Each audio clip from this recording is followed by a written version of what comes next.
So, if I'm gay, I can be the only male surrounded by incredibly attractive women who lead a sheltered life and will believe anything I say?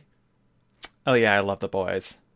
That is the premise behind Shomin Sample. An average high school student is kidnapped and deposited in a prestigious all-girls school. He is told that he's been selected because he is outstandingly average and gay.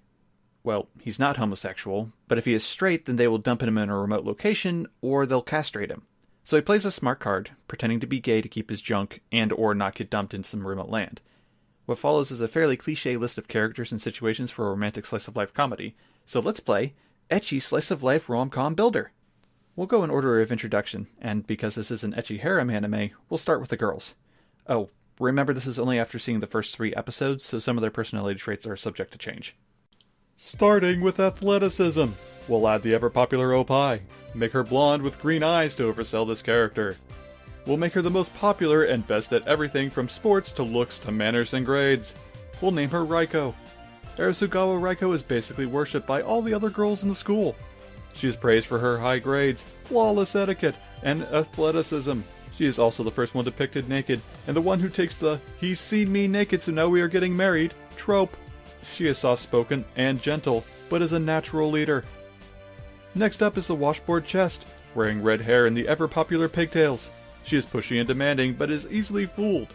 Her name is Aika. Tenkubashi Aika seems desperate to be liked, but without a social filter on her mouth, she is in self-imposed social isolation.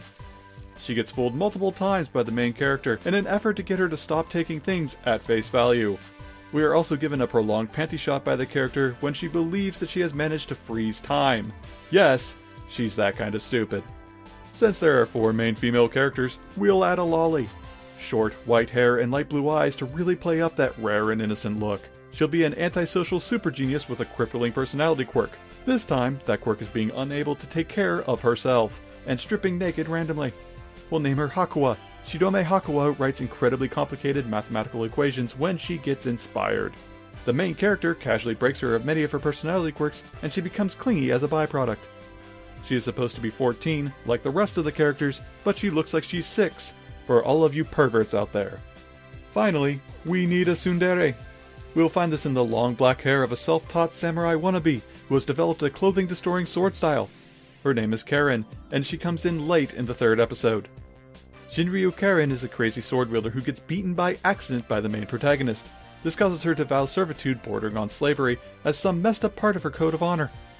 This is after she cuts off all the clothes of all the girls in the area, including herself, and strips the main character down to his socks and shoes.